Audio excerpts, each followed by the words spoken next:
Naghahanap ka ng smartphone na Tecno brand na naka zero interest at isang ID lang ang requirements. At 20% lang ang down payment. National ID, pwede ka na mag-apply. Kung wala ka pang national ID, pwede mo itong i-download sa website nila. For example, yung kukunin mong smartphone sa hulugan ay yung Camon 30 5G.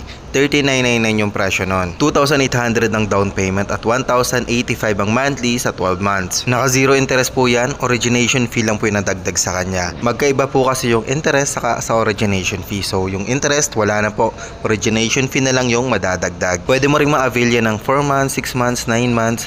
Hindi ko na papakita kung magkano yung monthly kasi same lang din yung magiging total niyan sa 12 months kasi naka zero interest, origination fee lang yung nadagdag sa kanya. Pwede ka rin mag-advance payment. For example, sa isang buwan, 2 beses ka maghulog para mas mabilis matapos. Naka-open contract naman po kasi yan. At for example naman yung Camon 30 5G na 256 yung kukunin mo, 11,999 yung presyo nun, 2,400 yung down. 938 naman yung monthly mo sa 12 months. Yung pagbabayad mo monthly, pwede naman yung GCash, Bayad Center, Cebuana, 7-Eleven. Ituturo naman namin sa inyo yung pagbabayad once na ma-approve yung application nyo. Kung mag-i-inquire ka, pwede ka mag-message sa akin dito sa TikTok o kaya sa Facebook. Kahit tagasan ka, pwede ka mag-inquire sa akin. I-refer naman kita sa pinakamalapit na partner store ni Skyro. So ngayon alam mo na kung